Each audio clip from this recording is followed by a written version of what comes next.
Welcome to Tanked Up, the podcast, all about video games and beer. I'm one of your hosts, Ben. It's episode 401. I'm here with Aadil. Hey! Hi. We made it. Yeah, still somehow ticking.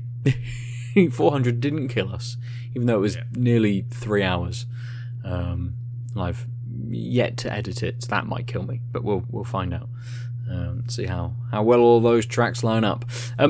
We're gonna continue on. We haven't got a Lucy with us today, so there won't be a quiz. So it might be a bit of a lighter episode. We'll see. We'll see how we go.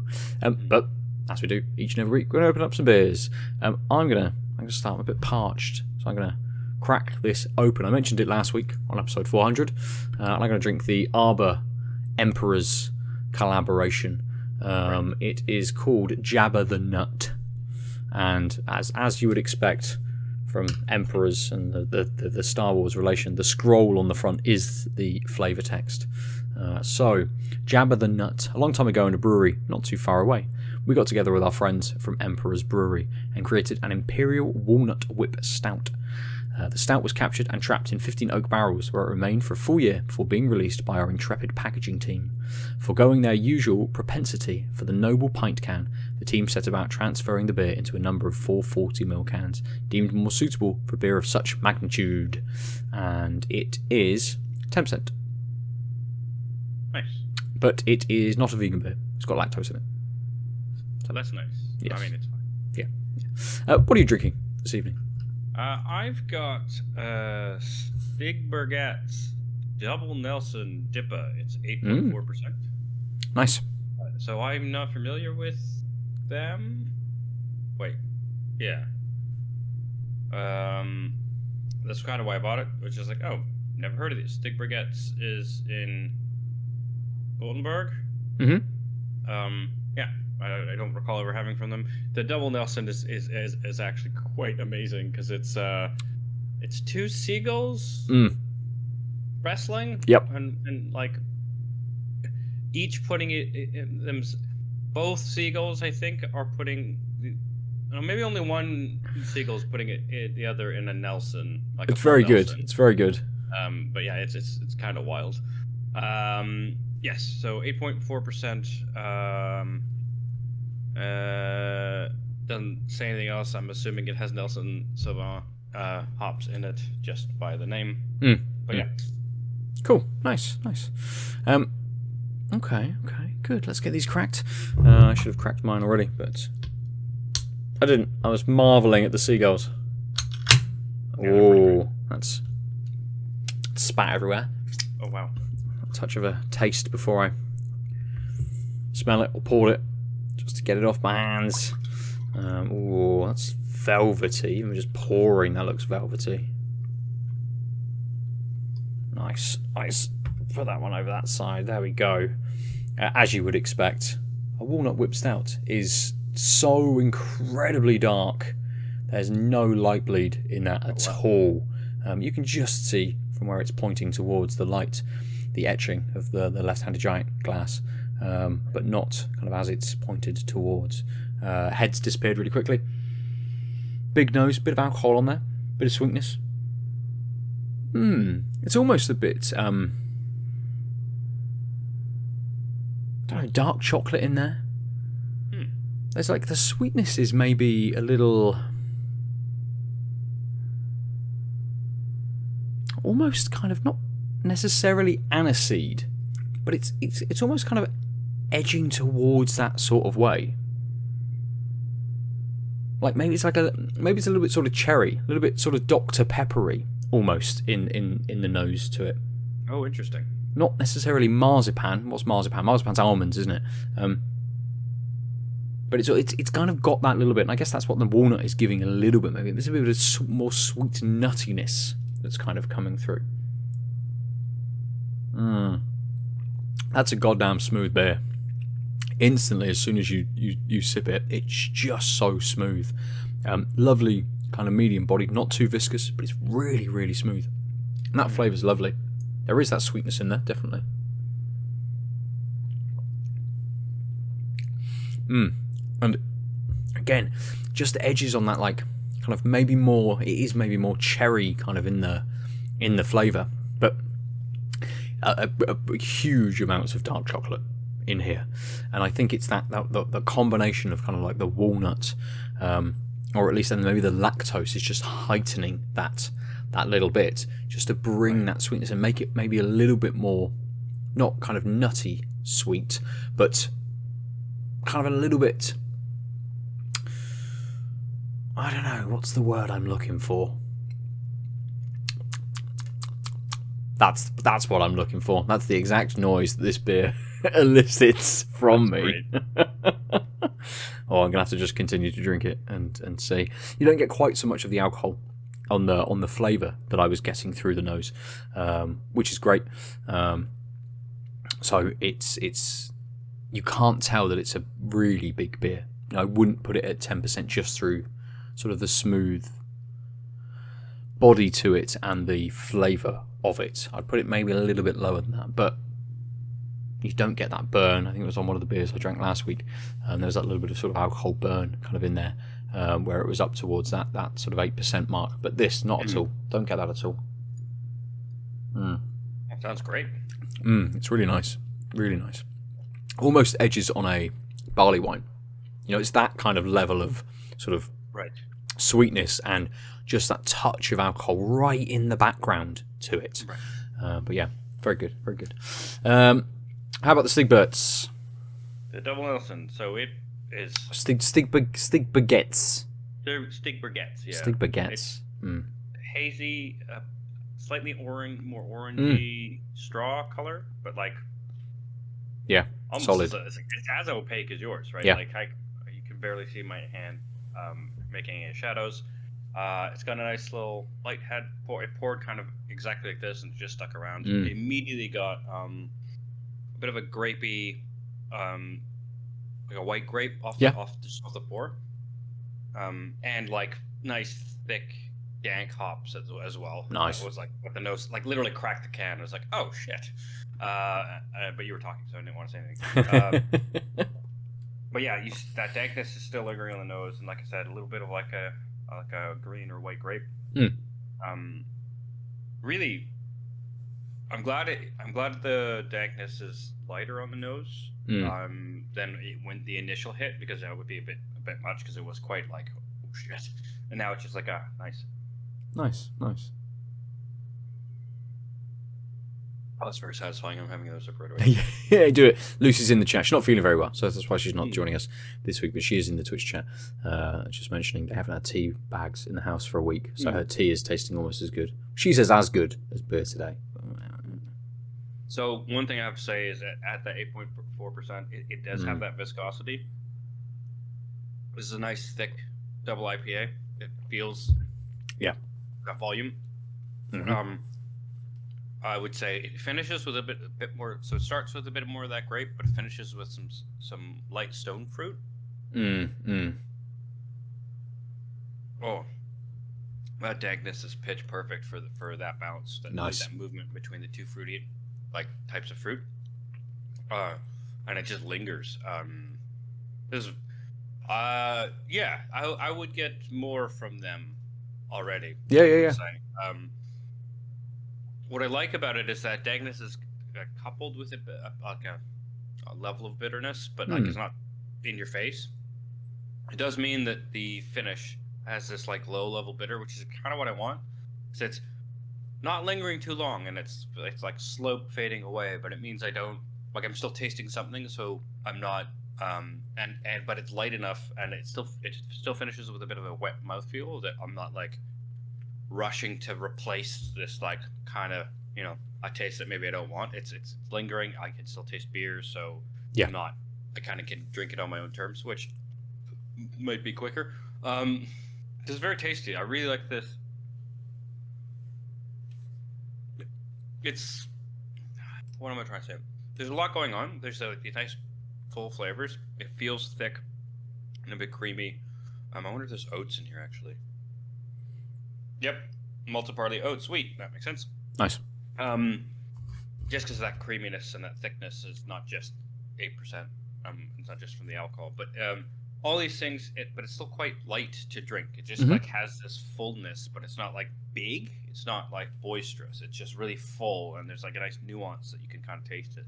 So despite being like what I was like a fuller bodied 8.4% DIPA, it's just like the like it's got a really interesting taste curve. The curve is not like up here. It's kind of the whole Mhm. thing is down a bit, so it's quite nuanced. And because of that, I can come back to it much more quickly because I'm not feeling like, oh, it's an 8% that has this big thing. It's like, oh, this is a really fulfilling Sure.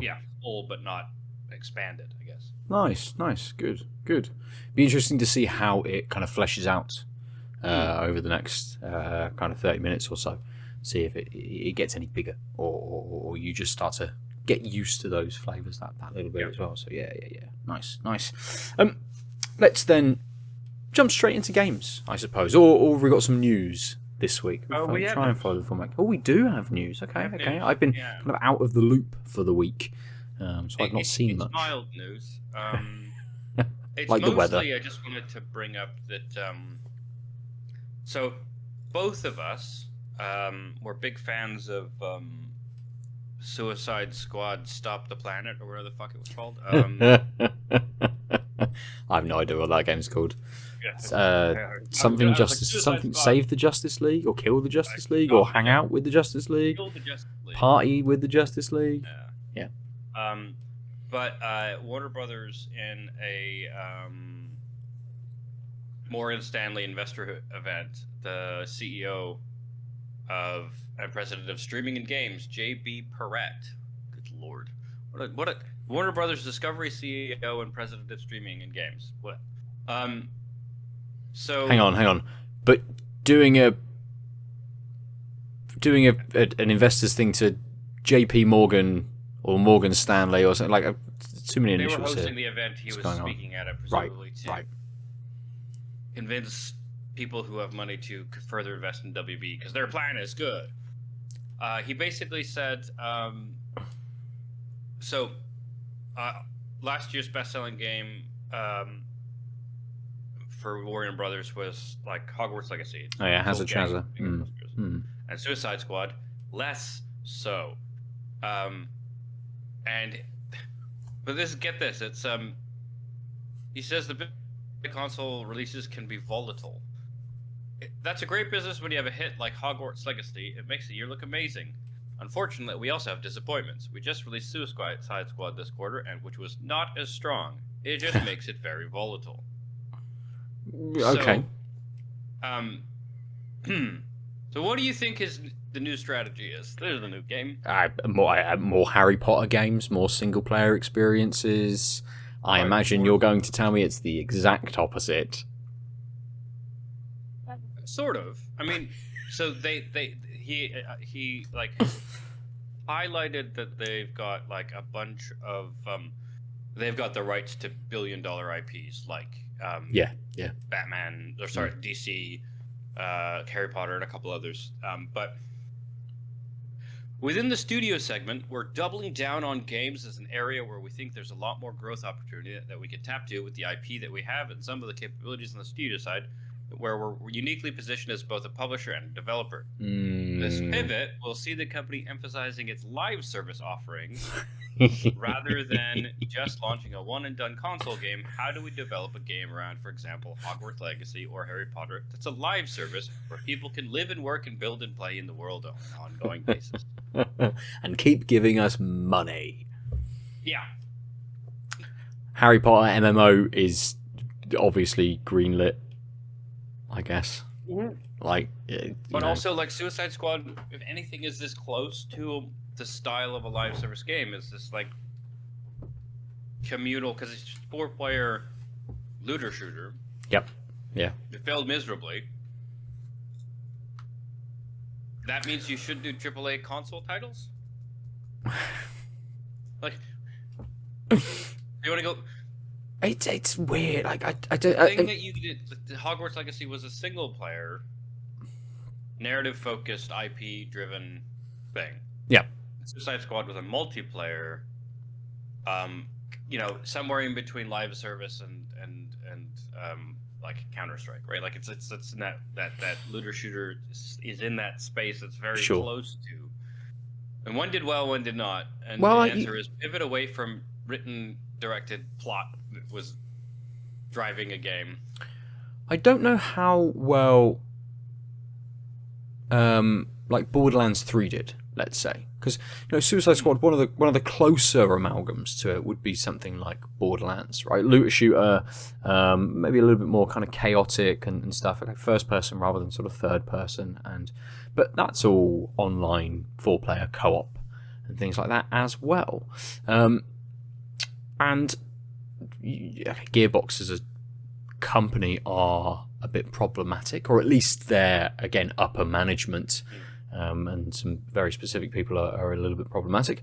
But you never hear the same sorts of things about like Borderlands. Borderlands is never really classed as a live service game. It's kind of like a single player game, just with the ability to play things through as a multiplayer, like a couch co-op, or maybe not couch co-op anymore, but as a 4-player online kind of experience.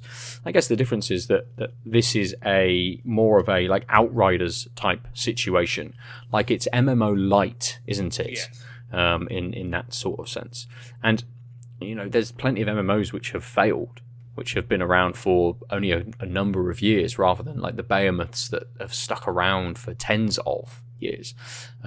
So getting that balance right is very, very difficult. And I think, okay, maybe a Harry Potter MMO is the sort of the tipping point for them. That could be like a big thing. I mean, not that we would play it, not that any of us are playing MMOs now anyway, but I don't think they've really, even DC, like I don't think there's anything that they could lean into that much that would give them the same level of success they've had with Hogwarts Legacy. Yeah. There's a few. What else did like, WB make? Yeah, it's not clear. Like, it's this like weird notion of, well, if a lot of people bought one Harry Potter game, that means Harry Potter games now always going to sell like gangbusters or something. Sure. Like, which is also just not true. Yeah. But like, I think it's really interesting because like if you look at Suicide Squad at the studio level, like the dev level, this is like the first big miss, and it's precisely because it's moving towards this keep people trapped in a game for longer, grindy, I want all your hours versus I want to sell you an $80 product that you'll enjoy such that you'll buy my next $80 product. Sure, yes. And it's so cynical of like, well, I don't like video games can be volatile, so the answer is to make a live service game which should have more of an outlay than a single player AAA, presumably because it's being designed for multi-years. But like, think of all the live service games that have come and gone. Absolutely, yeah. Right, like this is not less volatile. If anything, it's worse. Like there's only one or two that stick around. What is wrong with you, Mr. Perret, or whatever the fuck was your name? Again, things like, it'd be interesting to see numbers on Mortal Kombat, because obviously a rebooted kind of franchise. $1 billion IP. So yeah, and obviously as part of DC Gotham Knights, which I don't think did very well from kind of early reporting. Again, maybe more closer to the Suicide Squad in terms of the bones, that kind of gameplay, based not necessarily based upon, and Gotham Knights kind of follows in that Arkham sort of tradition. But Suicide Squad being more of a shooter, like you say, a loot shooter, rather than kind of a close quarters combat kind of experience. Similar in that they both multiplayer kind of games. But I think Gotham Knights is maybe built more like a single player experience. I don't know, haven't played it. So that when they say live service or game, they don't mean like making their own MMO. No. That would take a lot of resources. They might mean they just want people to keep coming back. And so the other part is, so Warner Brothers is looking at 4 major franchises: Mortal Kombat, Game of Thrones, Harry Potter, and DC. This is me reading off the IGN article, but like they're all basically the same. And is hoping to expand in the mobile and multiplayer free-to-play space. It will take somewhere between 2025 and 27 to come up, and he said the company will release more mobile free-to-play titles later this year. Oh.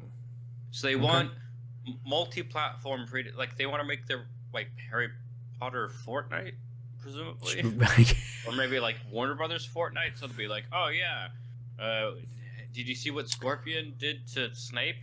Sure, yeah. Although Fortnite has had, they've pushed out Batman, and I imagine a few other kind of Warner Brothers characters have gone over to Fortnite. Fortnite's had those characters. Fortnite has fucking every character, essentially, because just the sheer scale of it.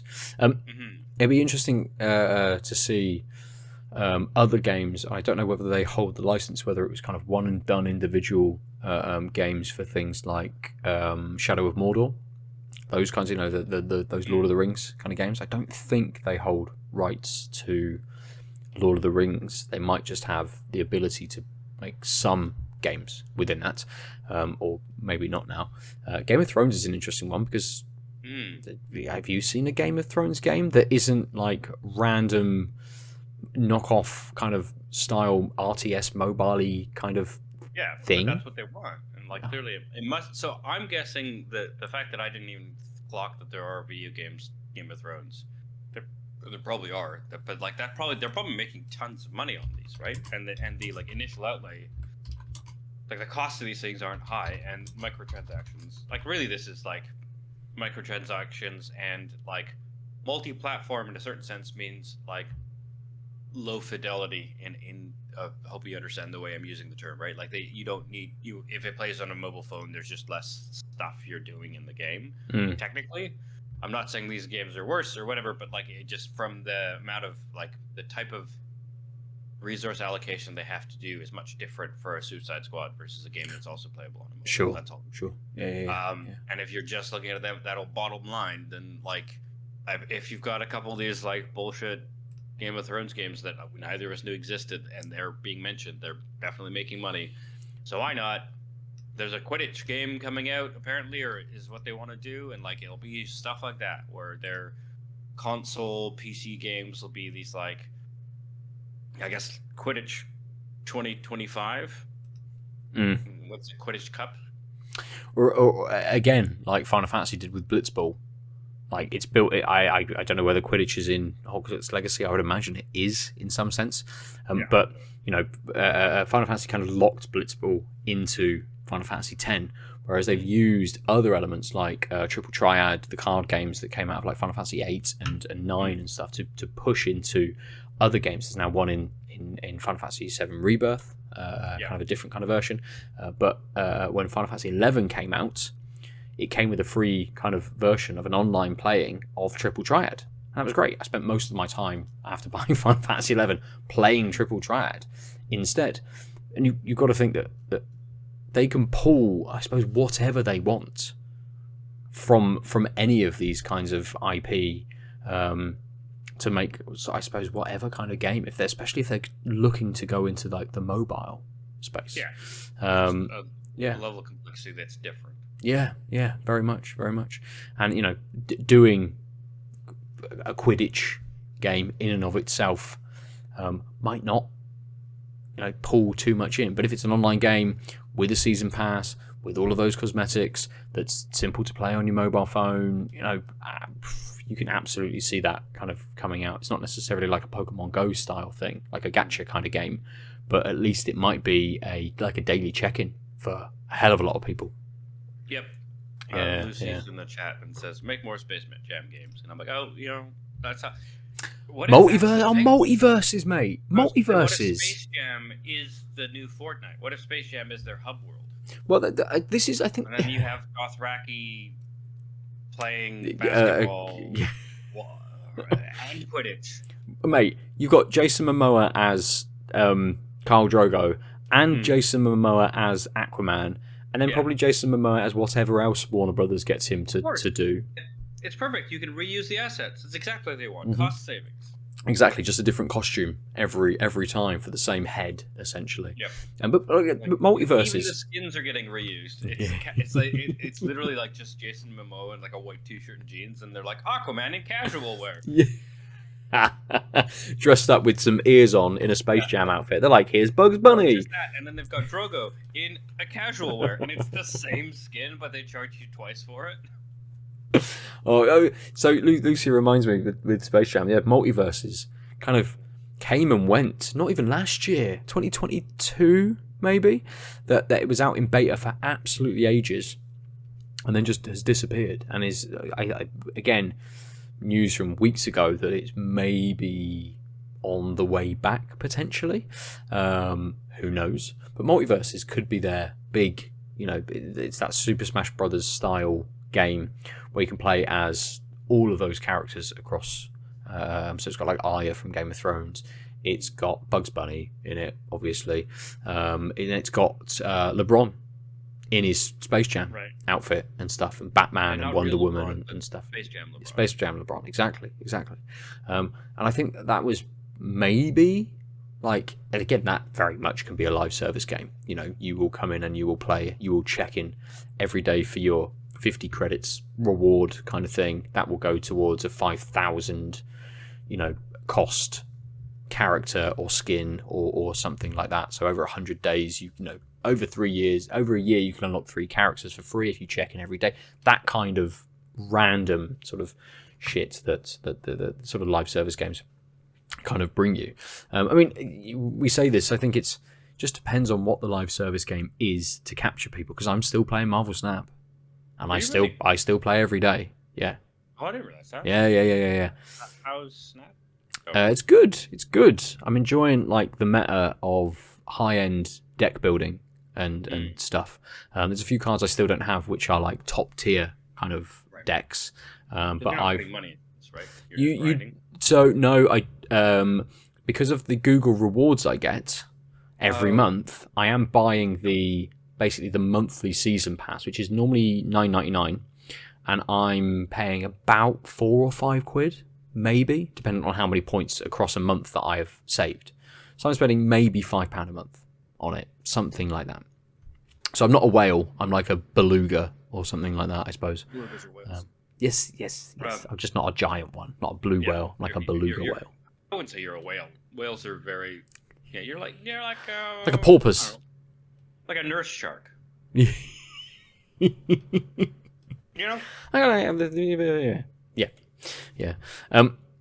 So it just the right mechanics, the right IP, absolutely can just capture a huge audience, I guess. So it makes sense in one way, but also not to say like the detriment of the other side of it. Not to say to the detriment of that single player experience. And again, lessons. WB are in a good place to learn their own lessons. How poorly received Shadow of War was, the second Mordor game, and the whole like battle pass or season pass or whatever they had baked into that game, and how poorly received it was. Everyone just hated that element of the game. They just wanted Shadow of Mordor again. They just wanted a sequel to that game, but it had so many extras kind of baked into it, like currencies and loot boxes and all of that sort of shit, that it just fell flat. And maybe now it might be received slightly differently, but when did that come out? 5-6 years ago, perhaps. So this is the thing. It's like, if anything, the industry, like, it's very clear that people have live service fatigue, and it's just such a strange thing to hear in 2024. Oh, we want to pivot into that thing that like has actively been shown to fail consistently over the past 2 years. Yeah. I'm wondering, list. And again, it's the COVID effect, isn't it? How well, and we see this. The one piece of news I have seen is that Rebirth, Final Fantasy VII Rebirth, hasn't sold well as Remake, and sequels don't generally sell as well as the first games in a series. But also, Remake came out when everyone had to be inside. Yeah. So everyone wants that experience. Every game in 2020 did so much better than it had any right to or was going to, just because everyone wanted stuff to do in their houses. So you've got to think, and we're seeing that with all of the labour issues that are happening kind of in the video game space at the moment, studios that kind of pulled so many new people in and have had to let them go now, where projects haven't either come off or haven't been picked up by publishers, or have just been cancelled because companies are restructuring and those kinds of things. It's not just that. It's the same with games that are coming out this year, just not doing quite as well as maybe expected. However, all of these people in these jobs up here in these companies should be able to look at these trends and understand how their businesses work. Yeah. And even with all of these mass layoffs, they're still in jobs. Like, your job is to read the market and to create the strategy and to obviously ensure growth and profit for these big companies. And as Lucy says, everyone who finished Final Fantasy VII Remake died, so couldn't buy Rebirth. Potentially. I mean, COVID was shit. I'll probably end up buying Rebirth when it comes out on a platform it can be played on. A platform you can play it on, yes. Yeah.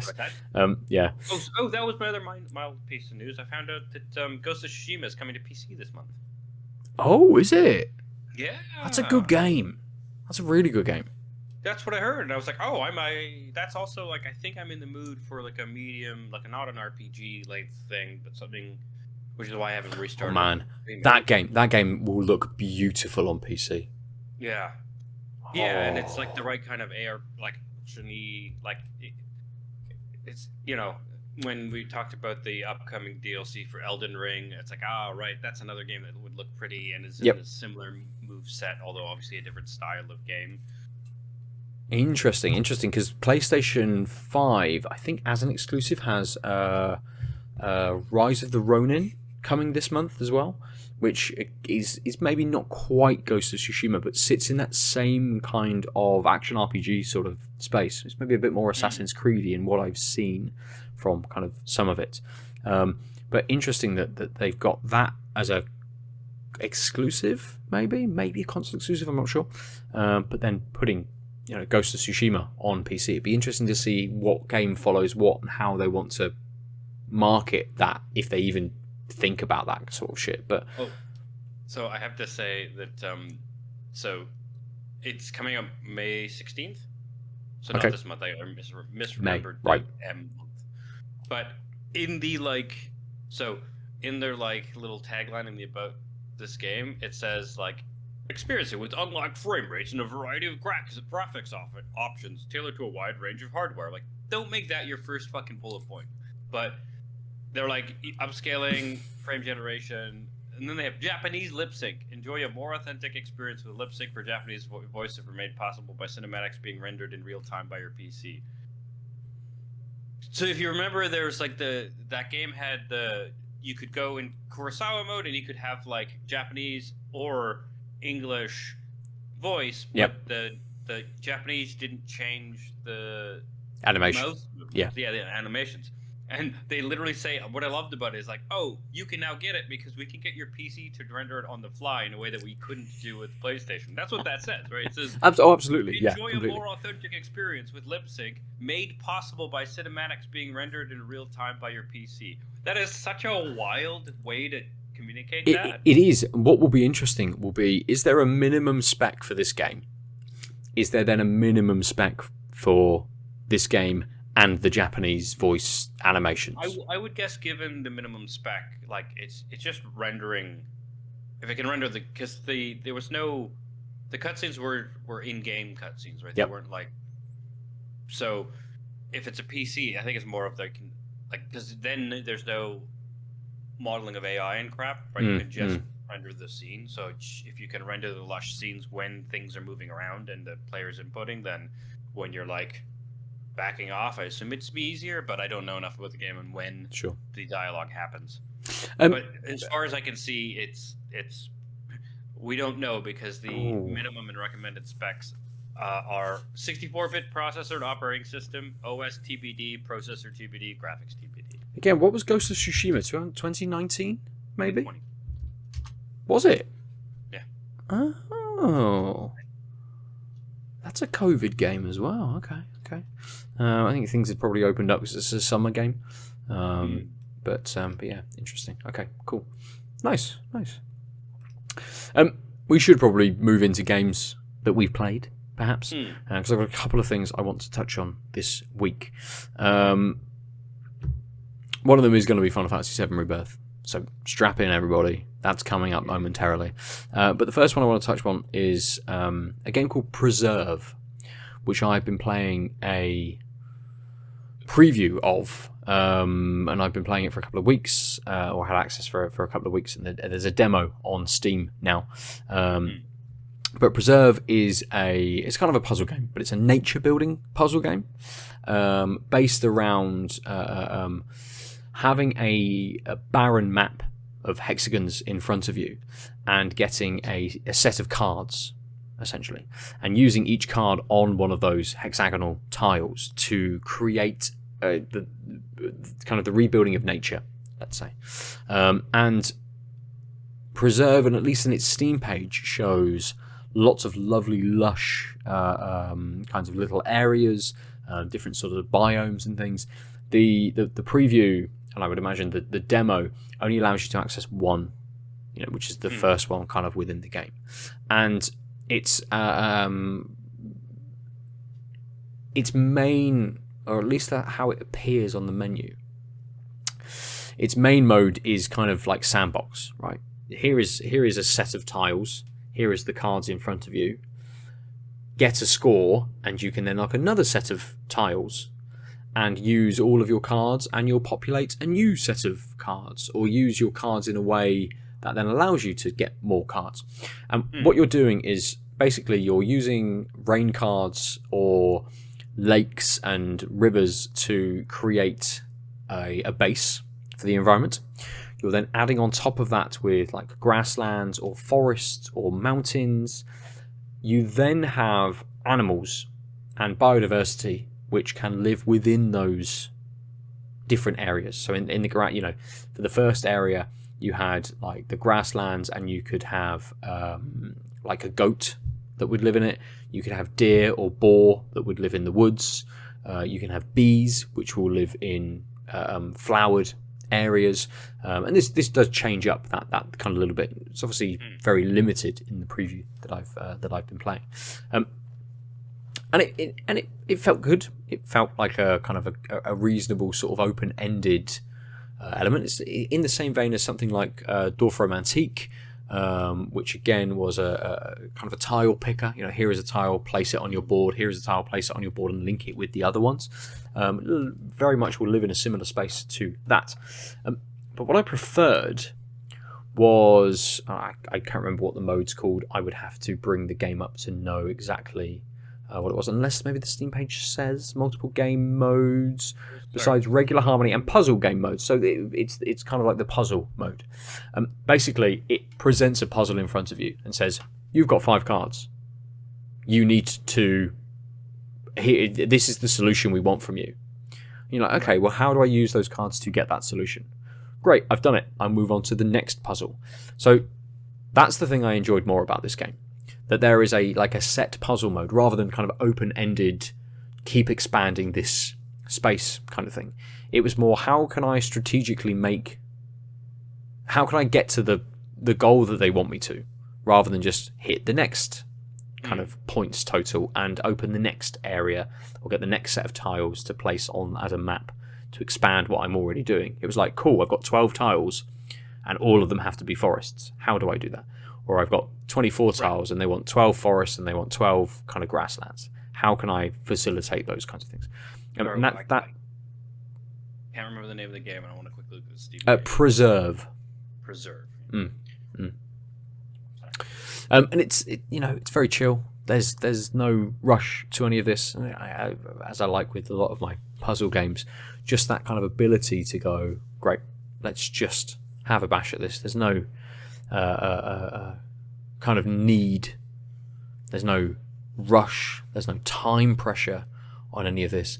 I can just sit there and just think about it. Ultimately, like, how is the best way for me to do this? Is there one way of doing this puzzle? Are there multiple ways of doing this puzzle? I don't know. I've done the one. I've moved on to the next one, sort of thing. So yeah, a sort of a mild strategy, light kind of game. I think it works very well. Visually, it's lovely as well. very vibrant in the kind of the aesthetic. Yeah, it's really pretty. Yeah, I like the like weird, like kind of cloudy or vague notion. Like these hexagons are kind of just in nowhere, kind of in a reflective space, but like it just this like sort of liminal look. Is it the sea? Is it in the sky? Maybe. Yeah, exactly. Looks cool. I'm gonna grab the demo. I think. See how it goes. Yeah, absolutely. Good. I mean, I'm enjoying it. I think now I've played a little bit of the main mode, but I've also then played through what the unlocked element in the preview for the puzzle mode. Like, I'll look forward to playing this, but it's not something I'll go back to play through the preview version again. No, not the preview version, but like if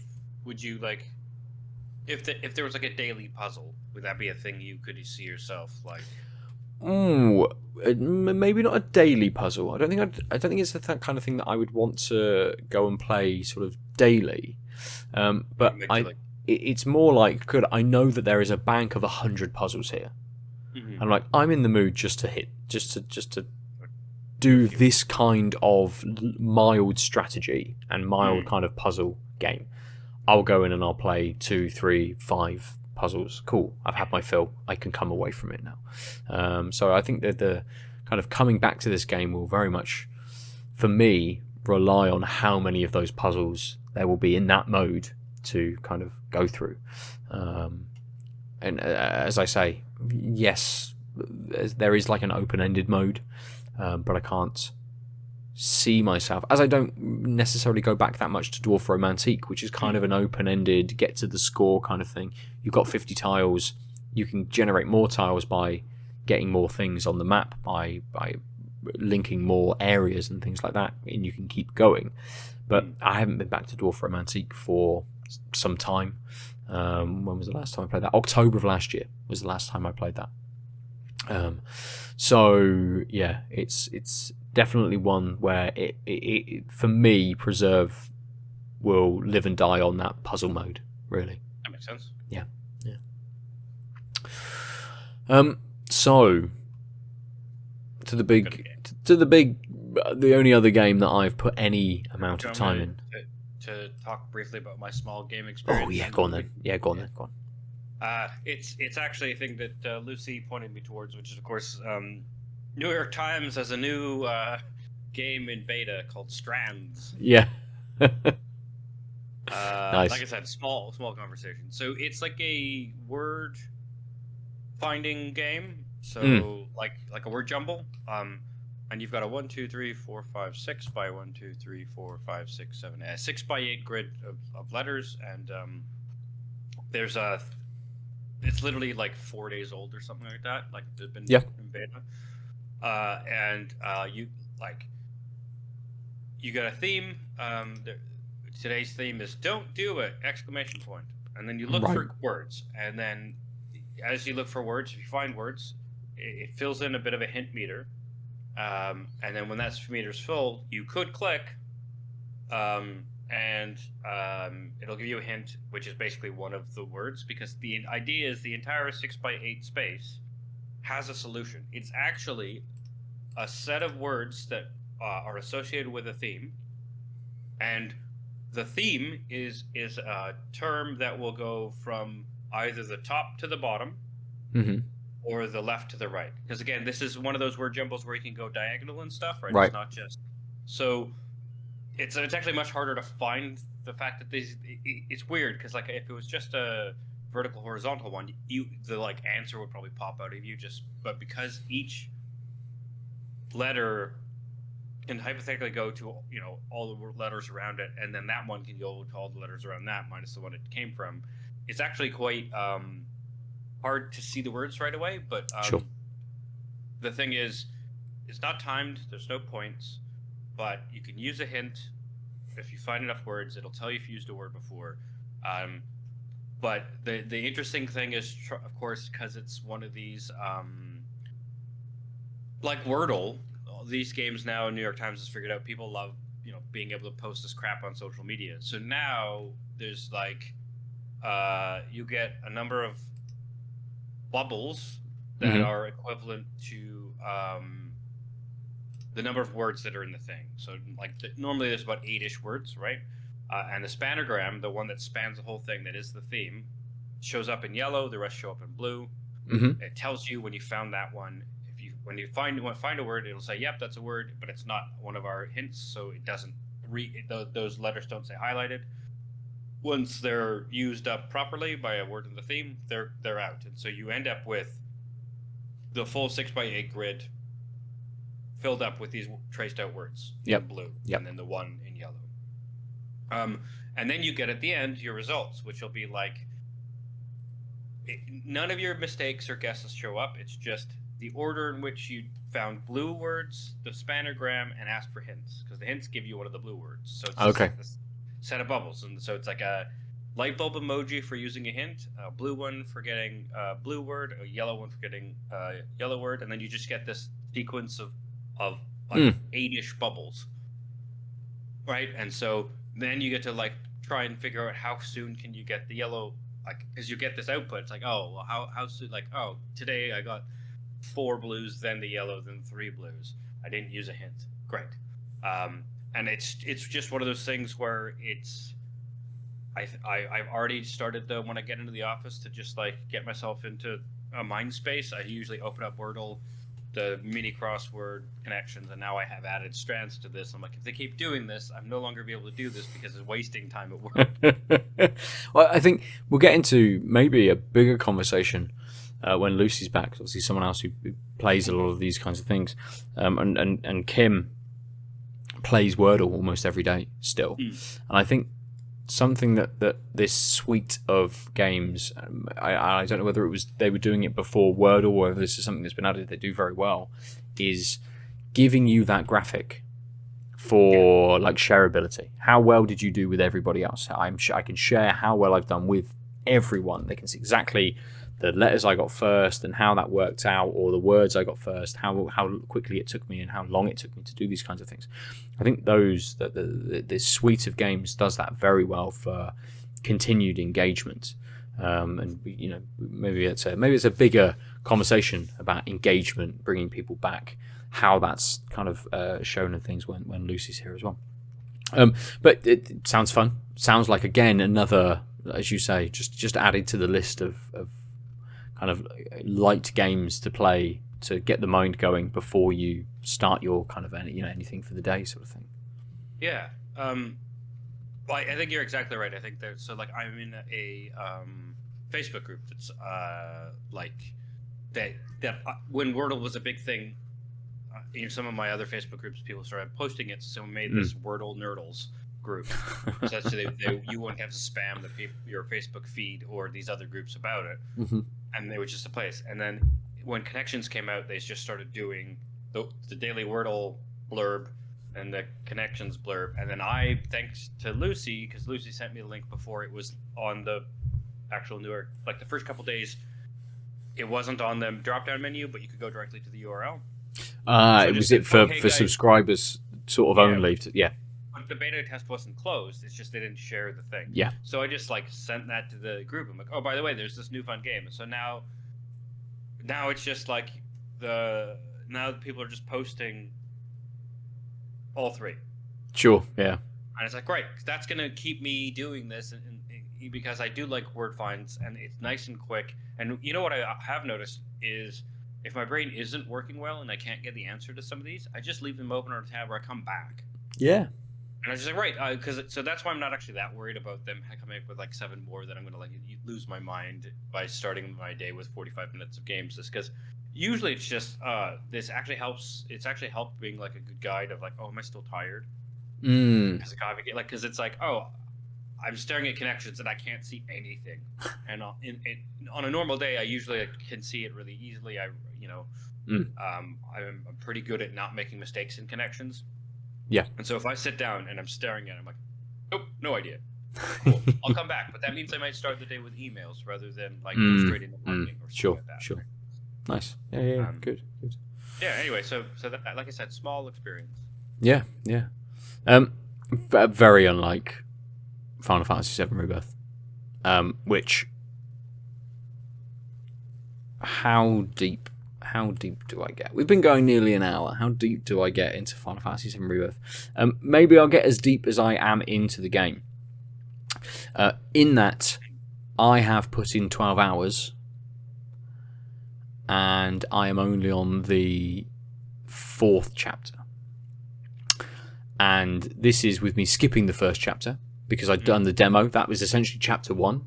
So I started the game, played that kind of element of you do need to play 5 minutes of what was in the demo, and then you're straight into chapter 2.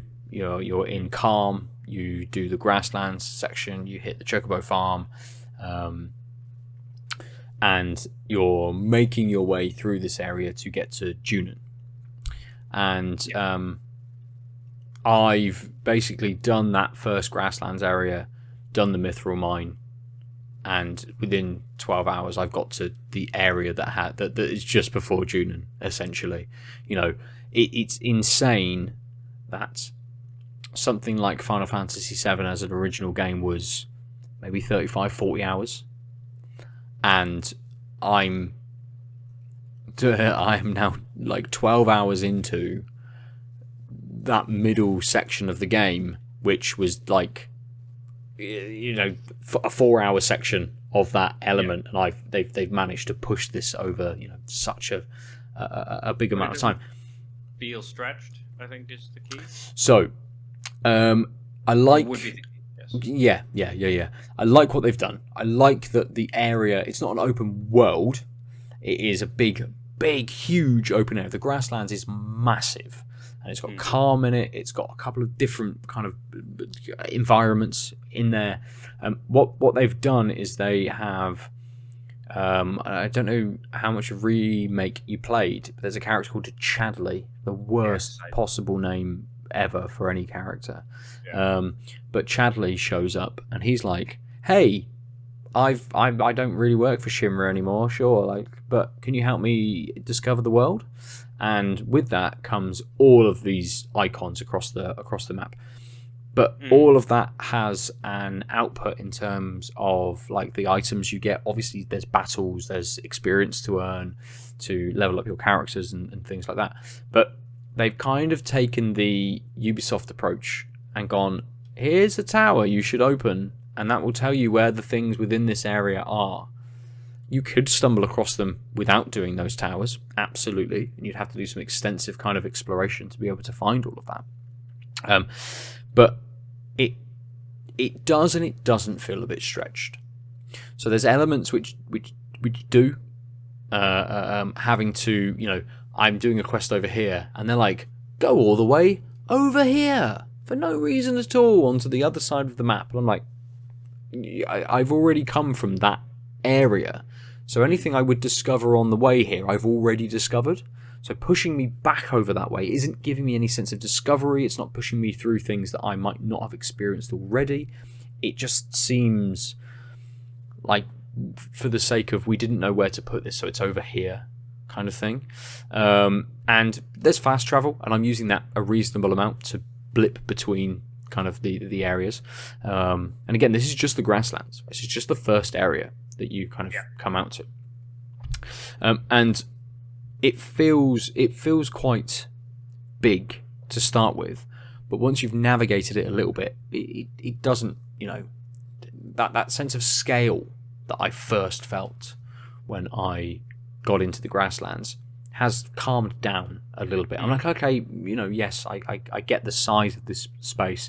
Actually, the fast travel makes a massive difference in being able to navigate the scale of what's kind of going on. But then I've done all of these bits, and then there's still this little area down here to discover. Great, I'll go and do all of the bits down there and get new items, new equipment, level the characters up.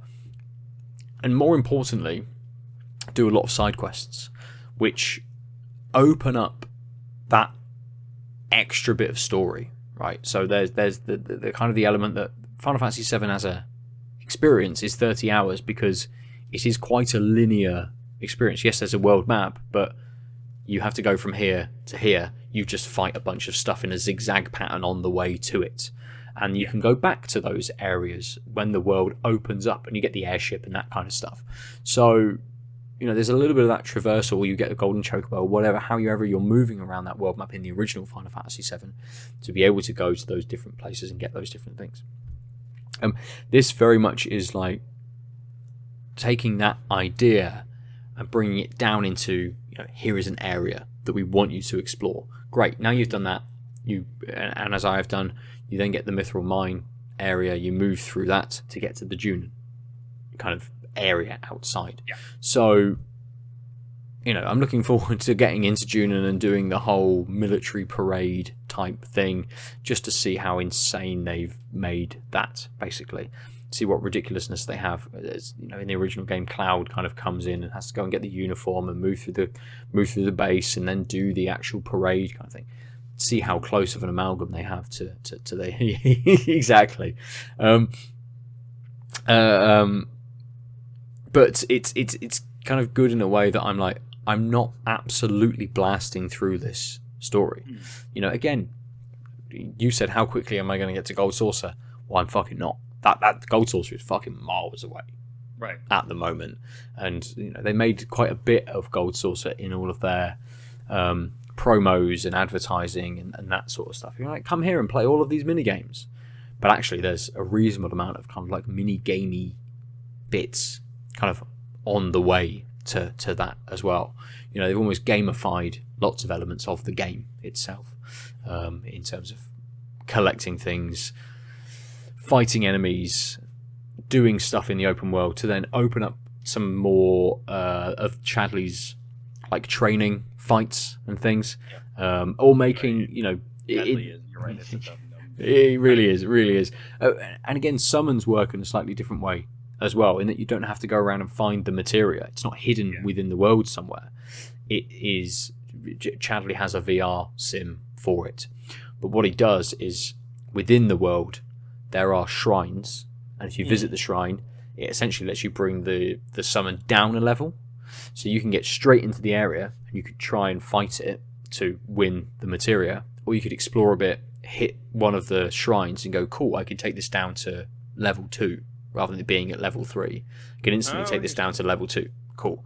And that will, I don't know what it does, cuts off a bit of health. It doesn't hit as hard, kind of thing. Battle's just easier. So. Exactly. So when I fought Titan, which was the first summon from the Grasslands, I'd already hit all of the shrines.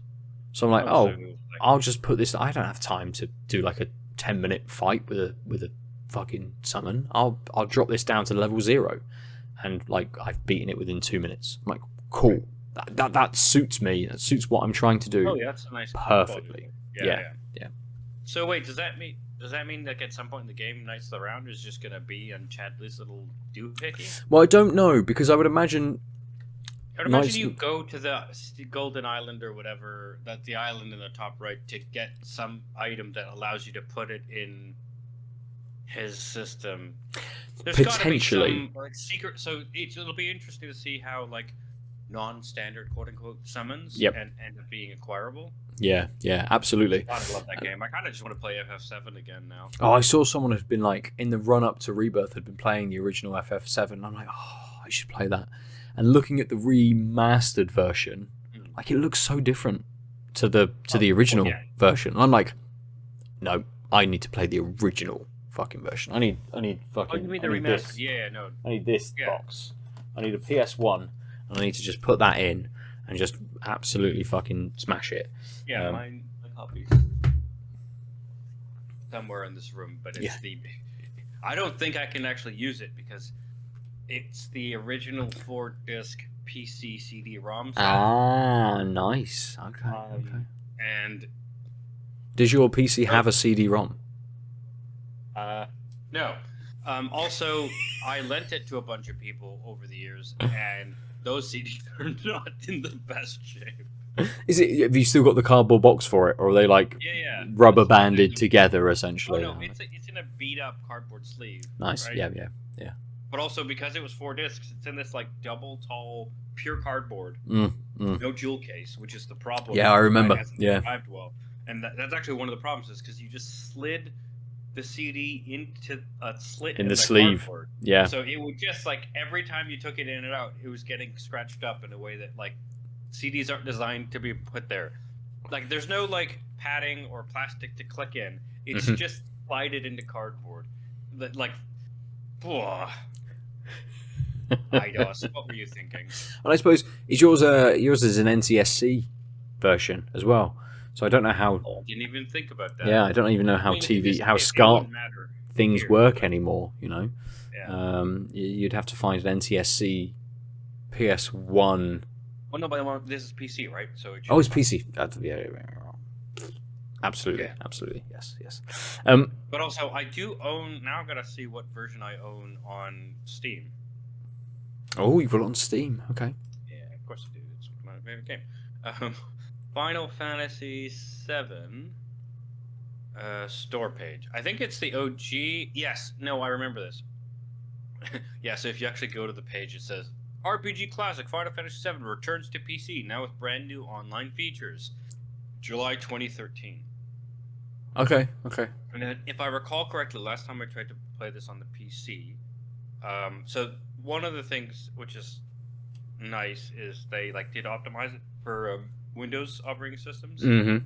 Right, really funny. To back up your save files, remember to turn on cloud saving. It's the whole game.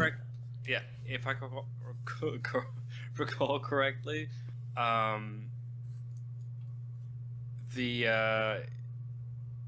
think it has a weird launcher, and it basically needs mods to make it the right thing that we remember. So like to get because they like did some mild like graphic upgrades, but there's mods to put it back to what it looked like at the time.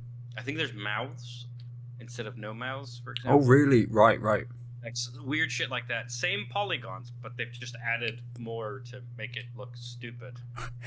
I'll have to look into this, but just Cloud frown the entire game. Yeah. I mean, Cloud is a frown. Yes, yeah, absolutely. But yeah, so I'll actually might look into that because that's that'd be an easy, except for the mods, right? That must be depending on how the mods and launcher work, it should be like reasonable on the Steam Deck. Yeah. That's like a go to. For the next 3 years, play a couple, like 20 minutes before bed, right? Absolutely. The last thing I will mention about Rebirth, I don't know how they've worked the whole kind of development process of remake and Rebirth and things like that, but the music is so fucking good. They've taken those original tracks and they have enhanced them. They've also made it what's the word I'm looking for? It's like a reactive soundtrack as well. So as you move between areas, the soundtrack will kind of change as you get there.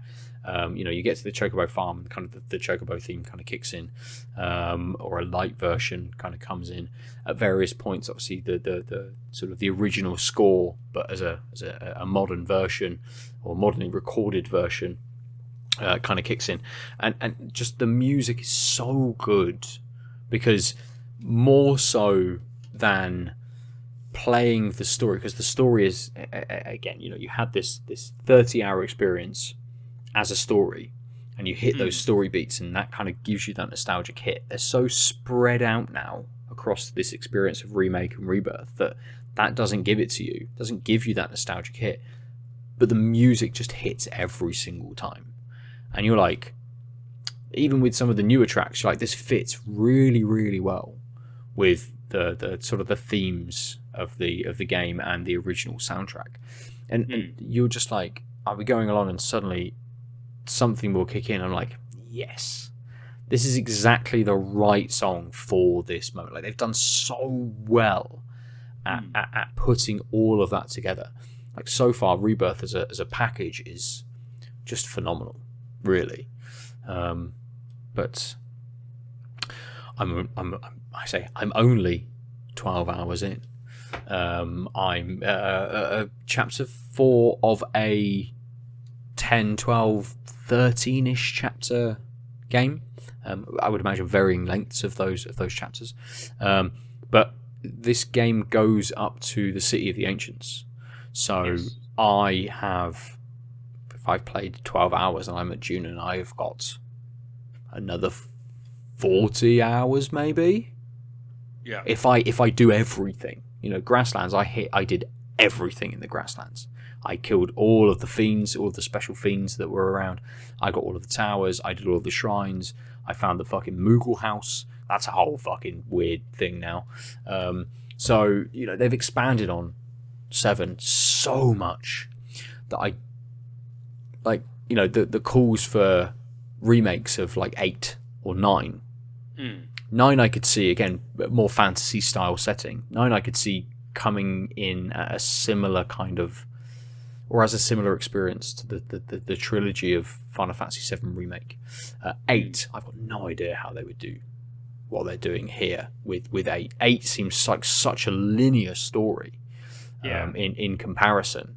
But they could do the like ARPG stuff, and they could do the RPG stuff. Absolutely. Honestly, just maybe one episode. They could make it again.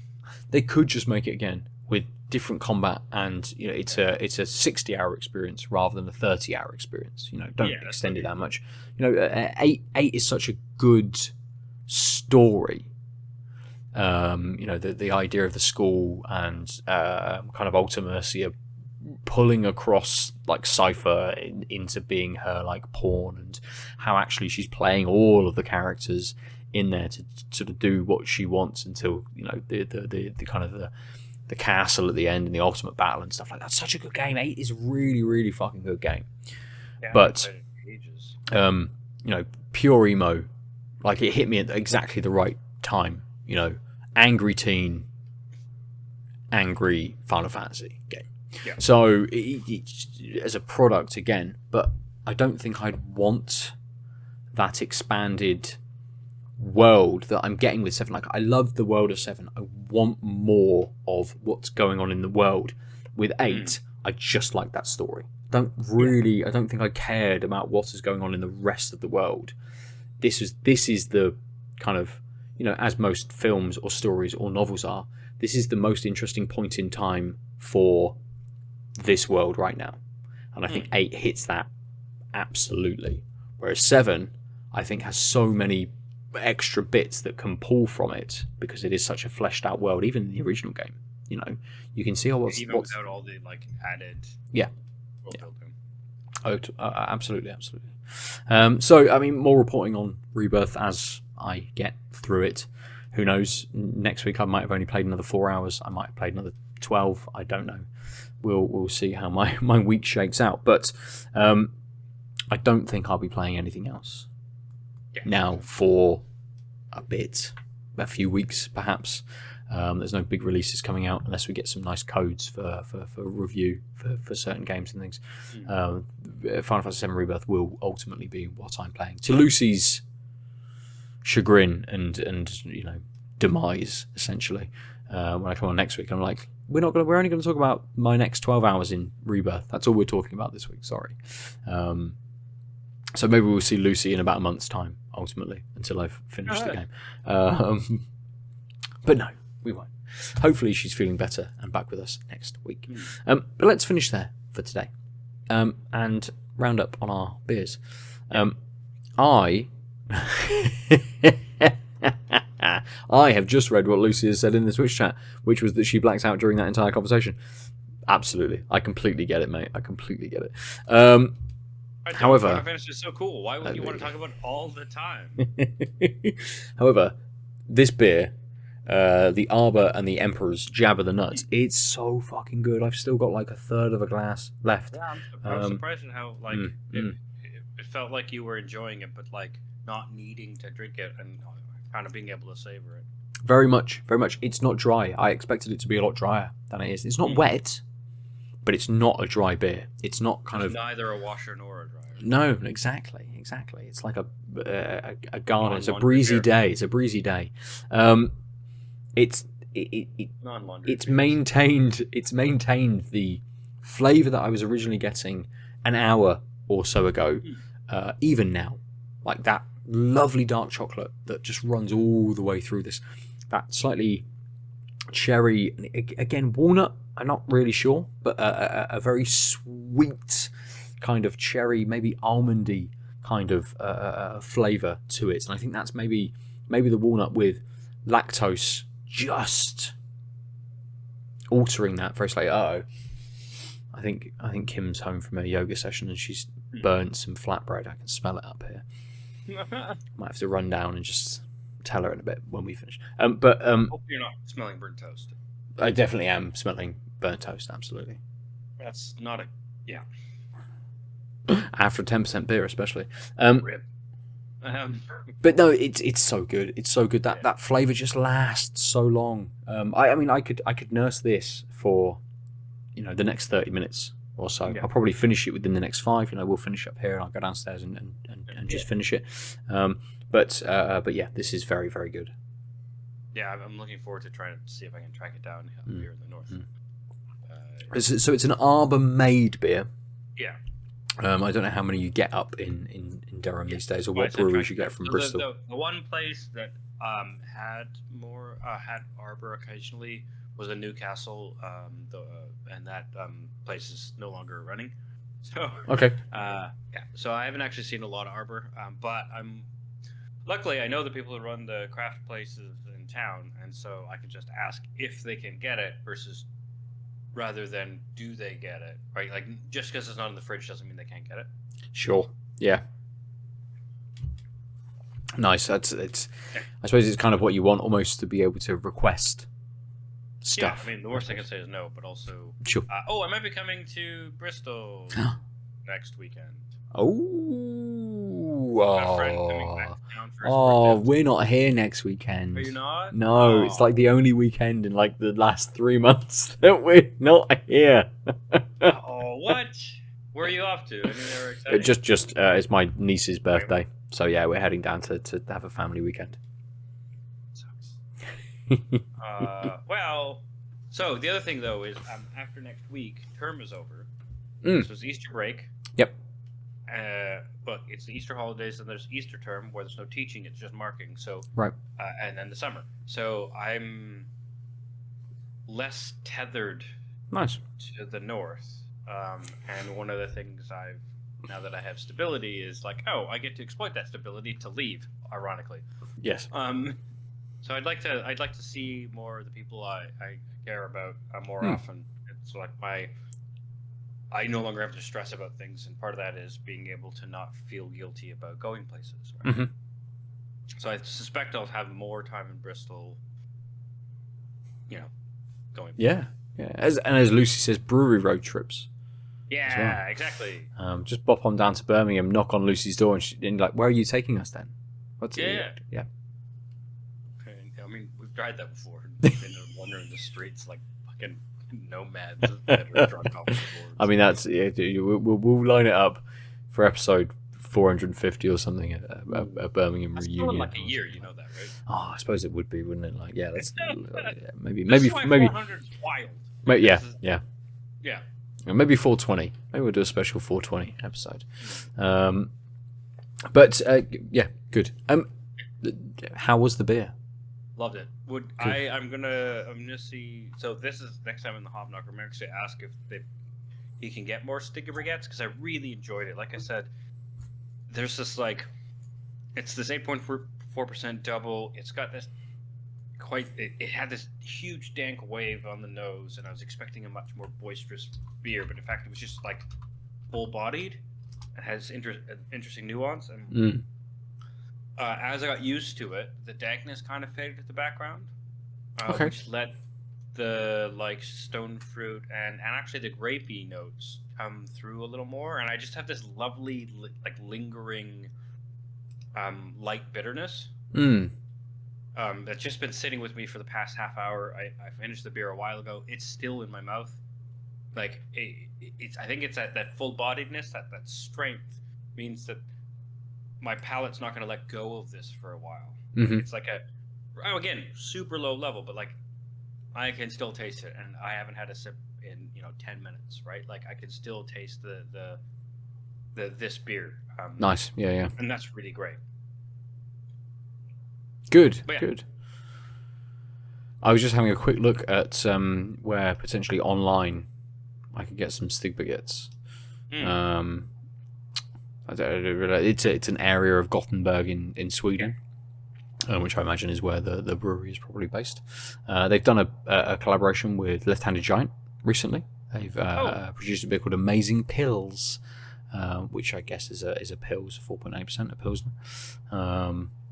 You can get them at beer merchants left field. Yeah.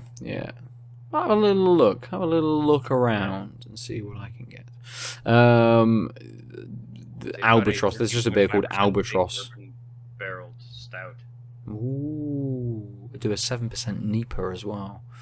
13.5% big bourbon barrel aged stout, 2021. Intentionally sweet with a low roasted bitterness, rich aromas of oak, vanilla, brown sugar, molasses, and more.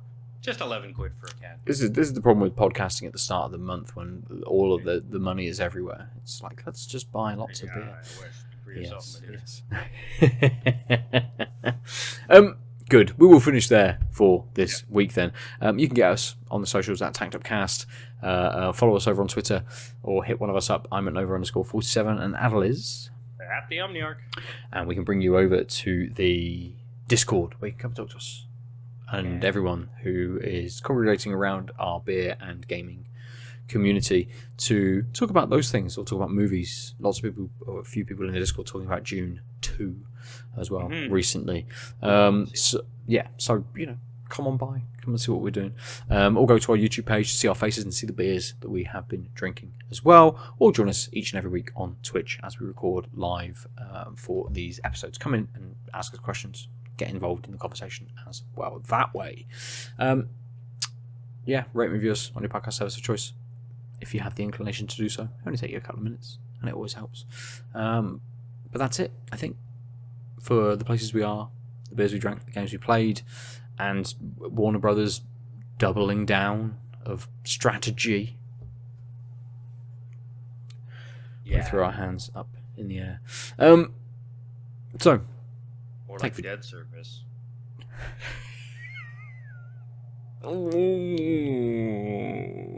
Thank you for joining us. We've been Tanked. Goodbye. Bye. www.outoflives.net